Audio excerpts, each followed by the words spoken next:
कृष्ण ने कहा कि अभ्यास और वैराग्य के द्वारा इस चंचल मन को अचल किया जा सकता है, निश्चल किया जा सकता है। इसलिए स्वाध्याय कीजिए, सत्संग श्रवण कीजिए, प्रैक्टिस कीजिए, ध्यान कीजिए और वैराग्य मन के अंदर भर लीजिए तो चंचल मन शांत होना शुरू हो जाएगा।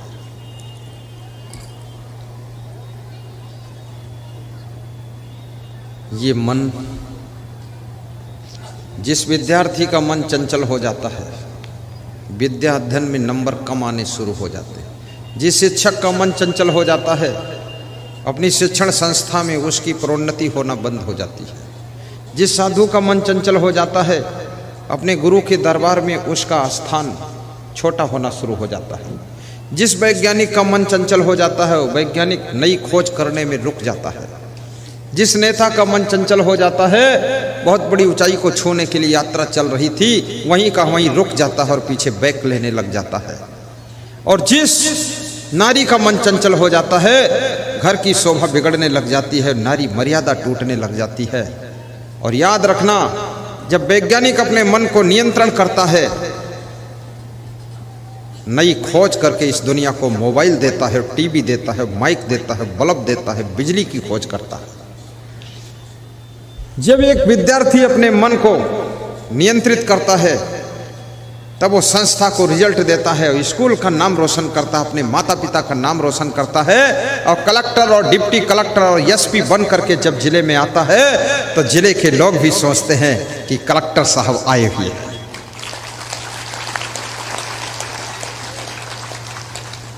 जब एक साधु अपने मन को पूर्ण रूप से कंट्रोल कर लेता है, तो वही साधु इतना महान बन जाता है कि जिसको आशीर्वाद देता है, आशीर्वाद फलित होना शुरू हो जाता है। सारी शक्तियां हमारे आपके पास में हैं, केवल उसे कंट्रोल करने की शक्ति पैदा हो जाए तो सब शक्तियां आपके वचन को सिद्ध करने लग जाएंगी और आपके संकल्पों को पूरा करने लग जाएंगी और आप जो चाहते हो वो सब उपलब्ध होना शुरू हो जाएगा।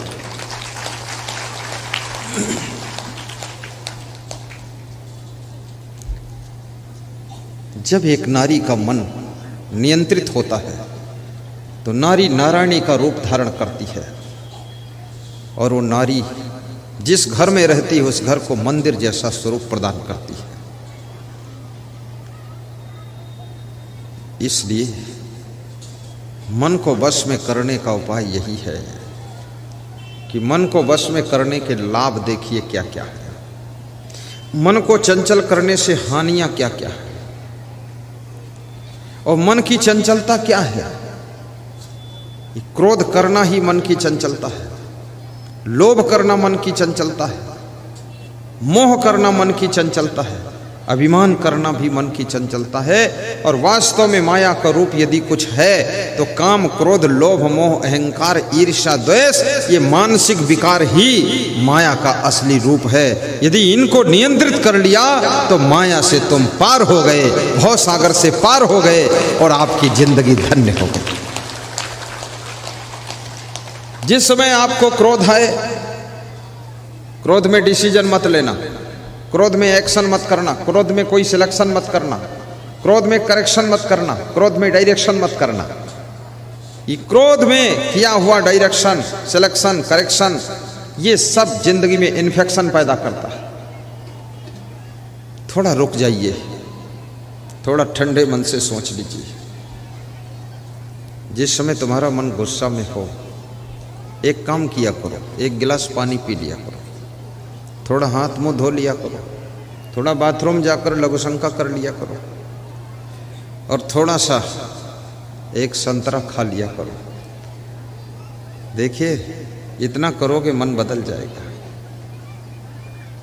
और थोड़ा सा मौन भी साध लिया करो और उसी समय थोड़ा प्रवचन भी चालू कर दिया करो।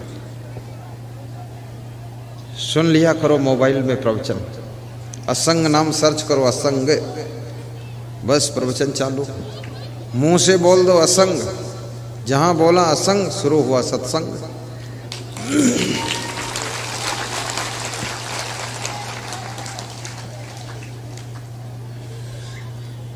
साहिब बंदगी बोलो।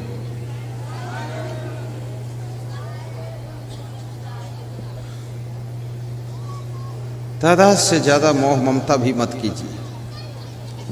कल मेरे पास में एक परिवार आया और बच्चे की माँ ने कहा कि ये बेटा बहुत कठोर है, दुष्ट है, क्रोधी है, नानी को भी मारता है। तो मैंने कहा समझा देता हूँ। जब समझाने चला तो उसकी नानी अपने नाती को लिपट जाती है कि मेरा नाती है, हमको भी मारता है। हमने कहा तुम इसको लिपटती क्यों हो? ये लिपटने के कारण ही मारता है, इसको लिपटो मत, दूर रहो। ओल्ड मॉडल की नानी हो क्या?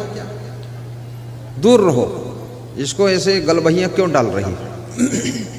ये लल्लू बन गया तुम्हारा नाती, ये लल्लू राम है, ये है लल्लू और तुम हो उल्लू, और दोनों डूब मरो चुल्लू भर पानी में।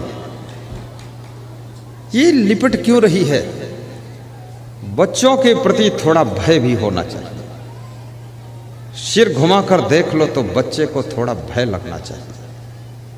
अनुशासन नहीं है, खाम खा की नानी बनी घूम रही है, लल्लो चप्पो करके उसको बिगाड़ के रखा है। चलो छोड़ो इसको, लिपटो मत, दूर हो जाओ। तो नानी दूर हो गई, उसको जिंदगी में कोई ऐसा बोला नहीं होगा। जिसकी जिंदगी को बिगाड़ना हो उसको आप लल्लो चप्पो कीजिए, लिपट चिपट जाइए और उसको लल्लू बना दीजिए।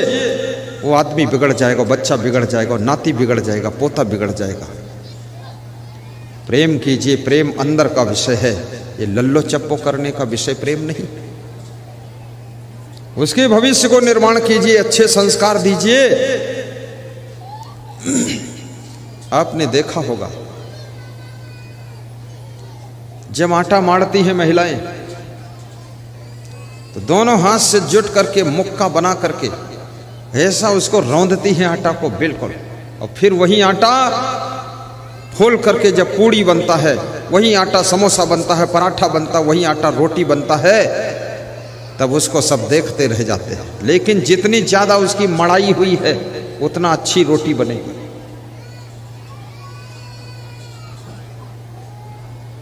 आपके बच्चों के ऊपर आपका अनुशासन भी होना चाहिए। बच्चों को आपसे थोड़ा भय भी होना चाहिए और बच्चों को आपसे प्रेम भी होना चाहिए। इतना भय भी मत दीजिए कि तुम्हारे पास ना आ सके, और इतना लाड़ प्यार मत दीजिए कि आपके पास में ही खुराफात करते रहे। कंट्रोल करना सीखो। आप सभी के घर में सुख शांति का जन्म हो और माया के असली रूप को समझाने के बाद यदि आपने अपनी मां से गुस्सा करना शुरू कर दिया है तो ये माया का प्रभाव है। अपनी पत्नी के ऊपर तुम्हें बहुत क्रोध आता, गाली देते हो, ये माया का प्रभाव तुम पर आ चुका है। यदि अंदर तुम्हारे क्रोध भी पैदा होता है फिर भी पत्नी को अपशब्द नहीं बोलते हो, अपनी मां को गाली नहीं देते हो और पिता से आंख नहीं दिखाते हो, भाई के साथ में बेईमानी नहीं करते हो, लालच आ जाता तो भी नहीं करते हो, तो समझ लो तुमने माया को जीत लिया है, मन को जीत लिया है। अब तुम संसार के बहुत महान व्यक्ति हो।